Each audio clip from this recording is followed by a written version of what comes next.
It's coming on now.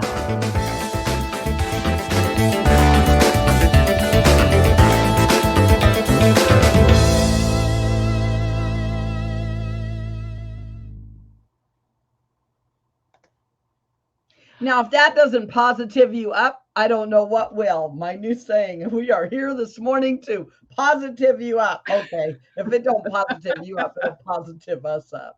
All right, I guess we really should introduce ourselves, but boy, did we get some rain last night.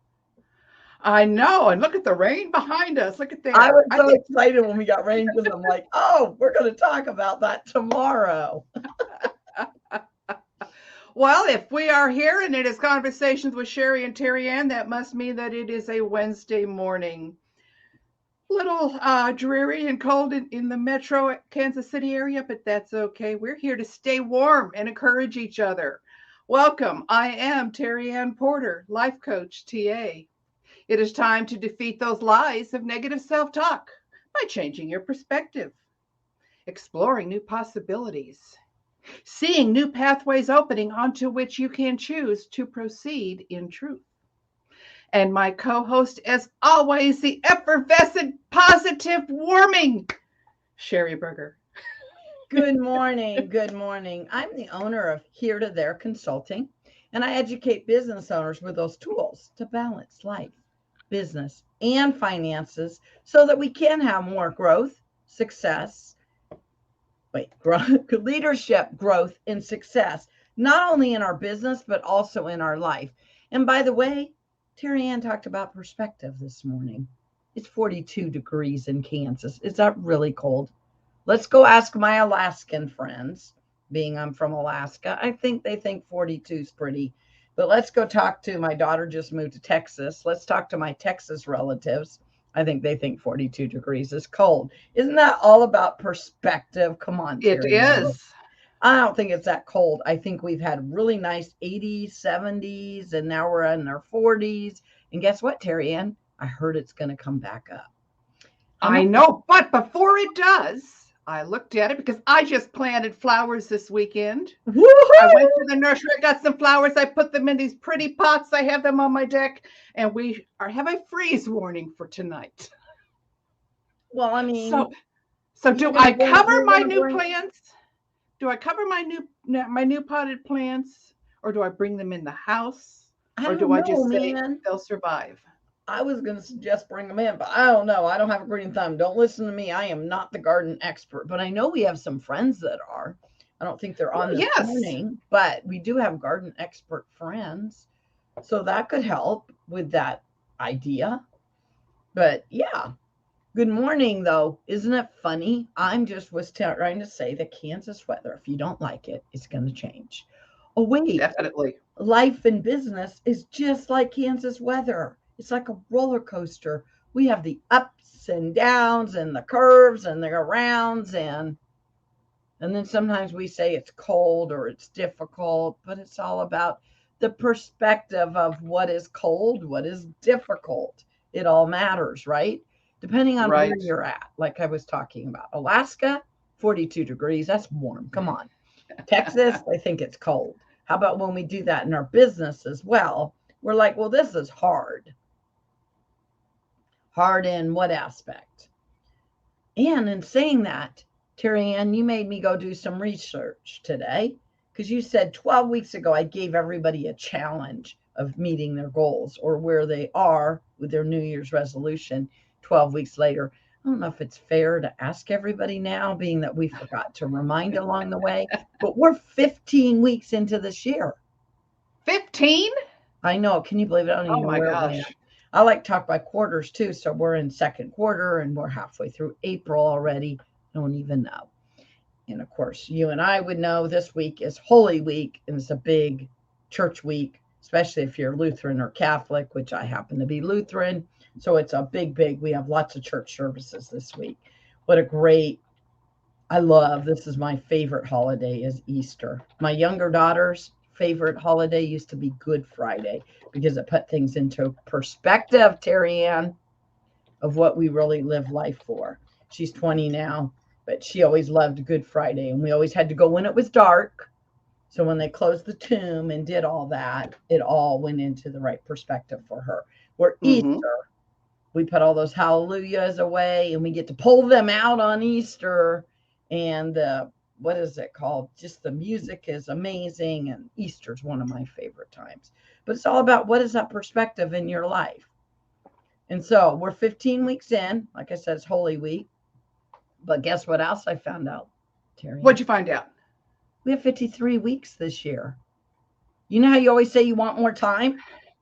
I don't know. We just got an extra week. Remember, Google was telling me that when I Googled. By the way, I Googled to find out how many weeks we were in. But we have 53 weeks this year. That's weird. I can't remember. What did Google say that happens every 6 or every 5 or 6 years, you said. Yes. It's like, what? Okay. So every time you say you want more time, 2022, I guess, just gave you more time. So if we're 15 weeks in, don't worry. You have how many more weeks? We can catch up.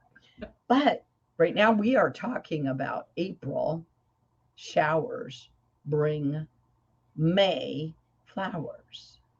Meaning, what are we doing today to make a difference tomorrow? So what are some of those things? Oh, yeah, you had a different perspective of this, though, right? What are we doing today to get you closer to where you want to be tomorrow? But what was your yin and yang? Because you always have to have opposite of me with your tea and coffee. I had it. I was originally wording it as, what if what you are doing today gets you closer to where you want to be tomorrow? Because I know sometimes I get so discouraged, it feels like I'm spinning my wheels. I'm not getting anywhere. So what am I doing this for today? Well, because tomorrow I will have spun the wheels enough to have generated something that will bloom tomorrow. But then my question is, are you being intentional today? Remember, I brought up some of those sayings about Stephen Covey. I don't know if these guys can see them or not. Look at me putting my Alaska in there with these guys. I know I'm worried about getting called out on my Toastmaster friends. These guys is an Alaskan term, but start with the end in mind. Is that what you put there? Yeah. Start with the end in mind to see what you're. Wait a minute. Well, that's what you copied and pasted. That's weird. I'm just saying start with the end in mind. Let's go with this. But we could see what the quote, to see what your friends thought of this quote. Maybe you can let me know what you, our friends, think of this quote. Because Stephen Covey always says, start with the end in mind. So that's what we were talking about before we went live today. I like to say, you can't cross the finish line if you don't cross the starting line. Oh my gosh. You want to hear the funniest story? I grew up in Alaska and we did 4-H. And I got Mountie. I bought Mountie. And he was a Morgan. I can't remember. He was a Morgan Welsh Cross. He was a Morgan horse Welsh Cross. So he was a middle-sized horse. He was not considered a horse, not enough hands. He was the best gymkhana pony in Wasilla, Alaska. And I bought him. He was mad. He did not want to be sold. He wanted to stay with his friend and his previous owner. So we had to build a relationship, but we hadn't done this yet. So you're trying to get him to go through he did the barrel racing and he always won. But he had attitude. And all I'm doing is riding him. And so no matter how much I kicked him, and I even used my spurs, which I don't like to do, but I tapped him with spur and I had a little whip and I tapped him with a whip. And he was like, no. He literally started the start with his front feet and turned it off with his back feet. How many times do we do that?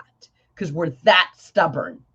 Can you believe he did that in front of God and everybody? Come on now. And I was a teenager. That did not make me look well. I was like, really, Mountie? Are you kidding me?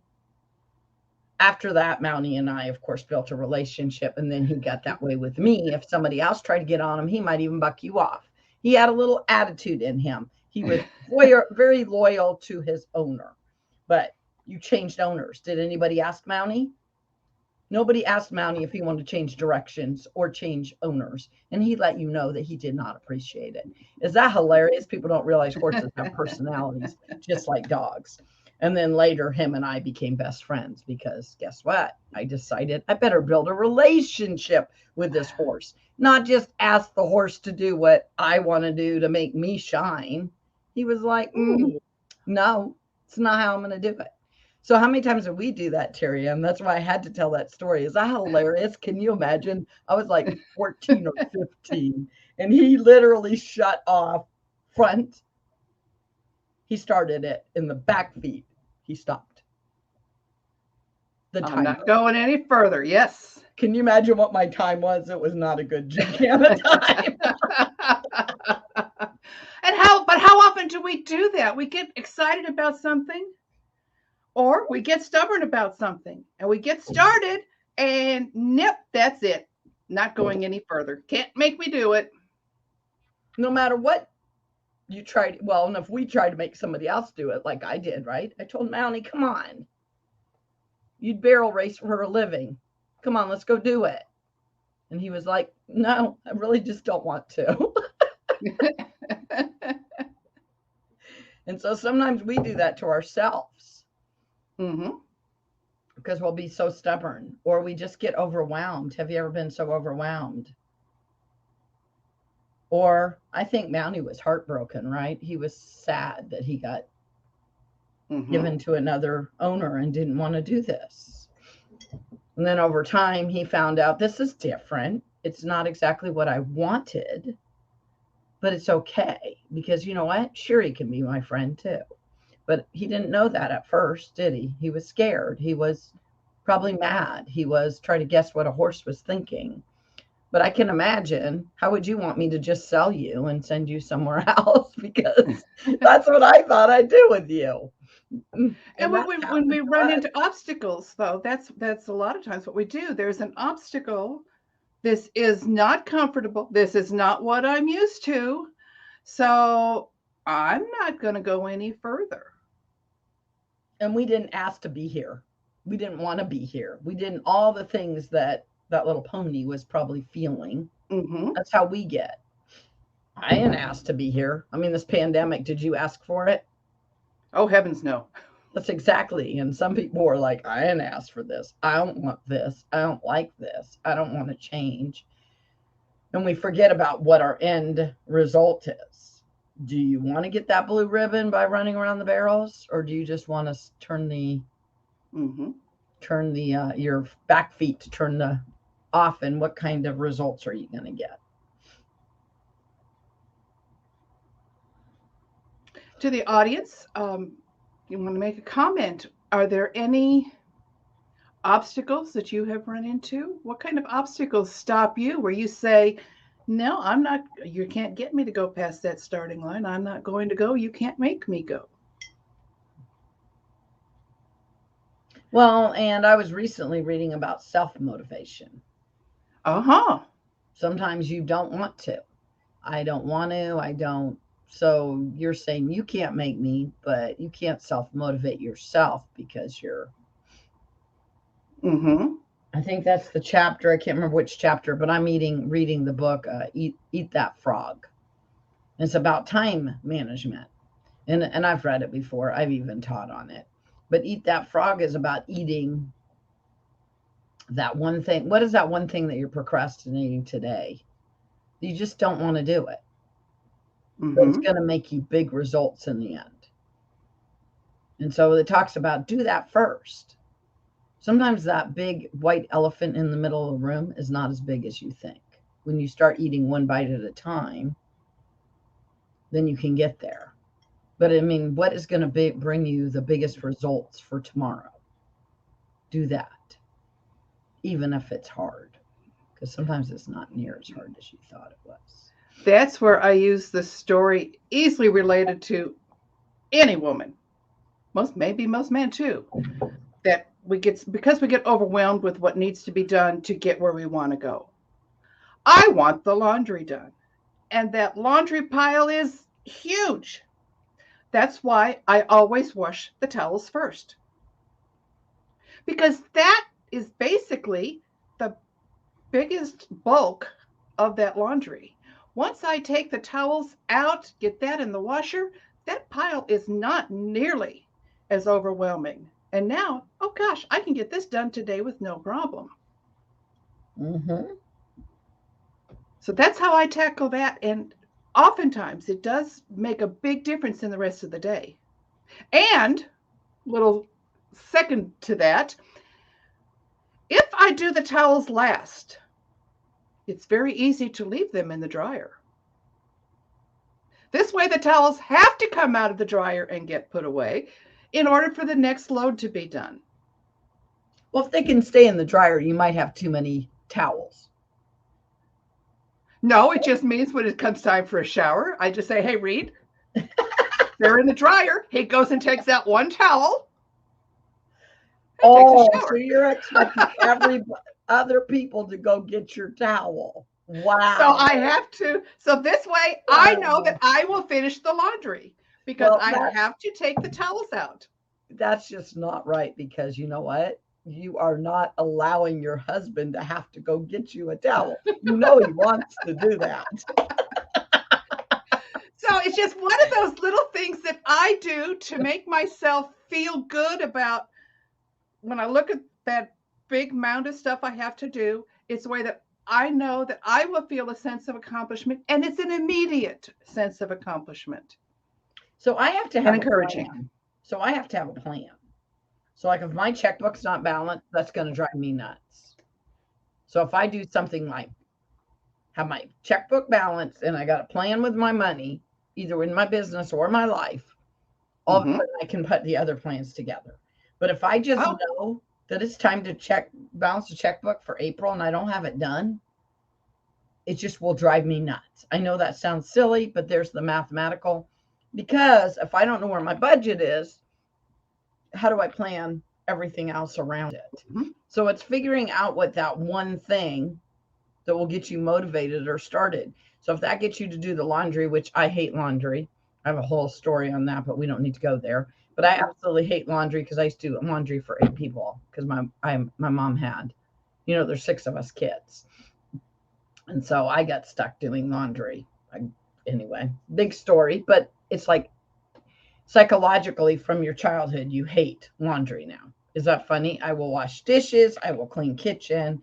I want to avoid laundry at all costs. So now I have a rule at my house. I just do my own laundry and my husband does his own laundry. And I don't even, because I don't have all the kids at home. But is that funny that you would hate certain things? Like some people hate cleaning the toilet, right?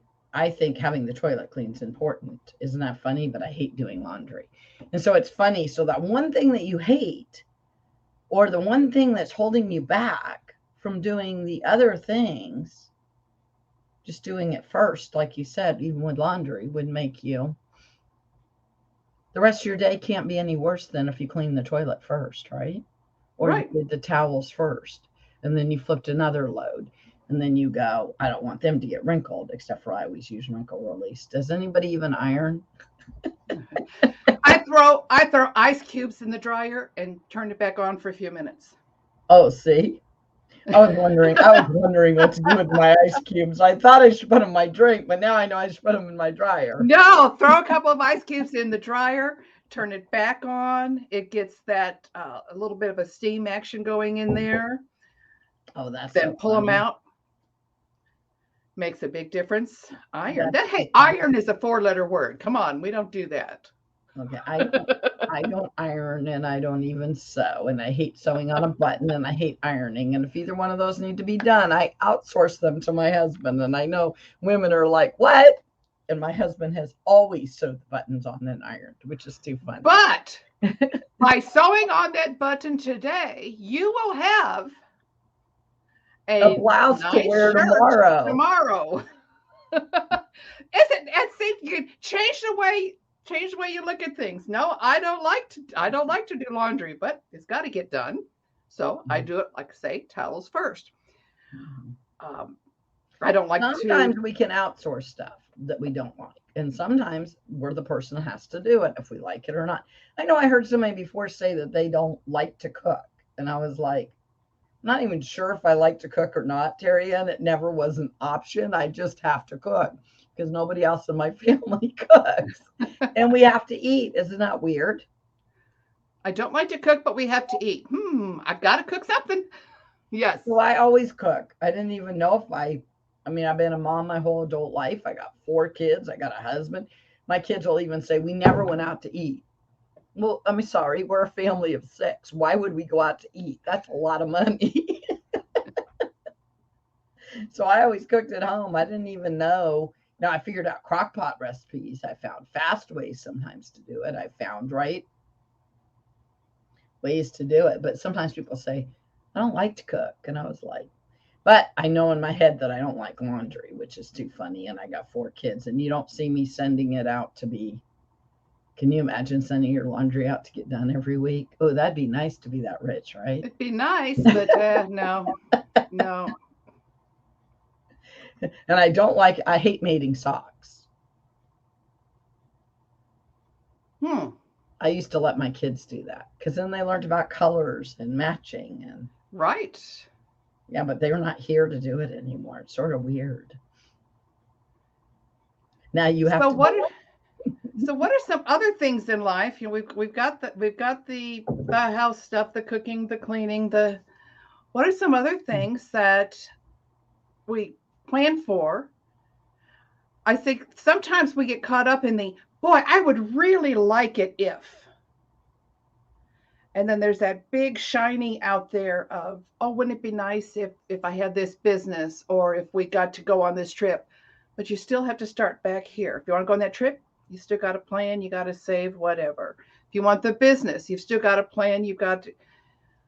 So, what is on your finish line that you're going towards that you need to cross the starting line for? Or you've crossed the starting line, now how do you just keep moving towards that finish line? So, what are some things that you're working on? I'm working on, I hate to say it because I said it before, but it's really gotten bad. I'm working on decluttering. I've gotten to where I call my office the junk room. We don't know where to put it. I would say put it in my office, and after a while I say just throw it in the junk room because that's what it becomes. But then that affects my attitude. And then I get to the point where I say, why am I trying? So if it's been sitting on this floor for all this time and I have not touched it, it's going into a black bag so that I cannot see what's inside it, then to the back of my car, and then to some donation place because I have to declutter. Because that a lot of times stops me. That stops a lot of people. It will overwhelm you if you have a lot of clutter around you. Isn't that funny? I think it's so funny how decluttering would make a big difference. I'm always afraid to get rid of something because I know I haven't used it in 6 years. I know it's been, but a week, and it'll sit in that black bag for months before I take it. 1 week after I take that black bag. Wow, I wonder where that's at. I could use that now. So, and then I don't have it, I can't use it, and I eventually forget it just like I did when I first had it with me. But it does have a big effect on how I move forward in anything else. So my husband I don't think he overly does it. Sherry doesn't do it enough. Deletes everything on his phone. Like he will delete texts, he'll delete emails, and I always worry, what if I need that? Mm-hmm. Is that funny? What if I need it? And today I was deleting emails and I was having that discussion with my husband just before he left to work. That's why I'm talking about it. And he was like, okay, Sherry, you have stuff from like January that hasn't been deleted. I have stuff from last year. What are you talking about? Don't even start with January. And sometimes it'll even stay in that trash bucket if you delete it off your phone or you delete it off your. Mm-hmm. But it's always, what if I need that email? And a lot of them are junk emails. And unsubscribe. Did you know you could hit that button? I've got to start hitting that button. So that's another thing is I'm like, oh, I'm not sure if I should unsubscribe. Or I just delete it and I forget to unsubscribe. And then I'm deleting and I never open. And I'm like, if I would have just unsubscribed, I wouldn't have been getting 50 million in my inbox. Now, I got your newsletter and I really like your newsletter. And I like how you start it. How do you start your newsletter? How do I start it? Yeah. Well, I have no idea. Maybe it's when we first subscribe, you'll say, thank you for trusting me with your email. Oh, I'm not going to on the subscription. Like I'm not sending out email newsletters, but I will be, and they're going to be monthly. But I think sending out emails when you're saying this, you're overwhelming or decluttering somebody's box. So to be careful of that too. But I don't know about you, Terrian. I like paper. See, I like paper. You know what I've learned to do? Look at all the scribble. I've learned to take this, and this is going to end up on the floor. You know it will. So I've learned to take this and type it up because it's important information. I know it looks all messy. Type it all up, put it in a file in my computer. And you're like, why didn't you just write in the Word doc to begin with? Sometimes this is just chicken scratch. I need to hurry up. And this looks like it'll take a minute to type. But you know what? I write big. This is not that much. It took me maybe a minute to get it all typed into a Word doc, label it, and then save it in the right file where I can find the information. And you know, half of this I don't even want. Right. I can write it in 2 sentences instead of the 6. So I organize what I've already written. But I am a writer downer. I don't know if you are, but I am. I like to physically write. I like paper. And so it goes in my head when I write it, which is important. But when I need it, would you just say I threw out that, what's it on the floor? But when I need it, I know where to find it. Right. And I don't know that we use file folders as much as we used to. I'm doing a bunch of file folders on my desk. I'm taking those papers because I find if I put them in my computer, I forget they're there. So at least with it in a folder in my site, I will respond to it. But the thing is about your handwriting those notes, that's the thing about journaling too. They say that by writing it by hand does something to the memory. Well, this is me brainstorming my mastermind. Well, it's actually going to be a workshop the end of May that's going to go along with my book. That's what this is. And I sat down with a fellow individual and we were talking about it, and I already have it on the paper on my computer. So I just added additional nuggets that I got.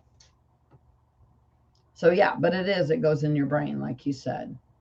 So that is watering today for a bloom that you will have when?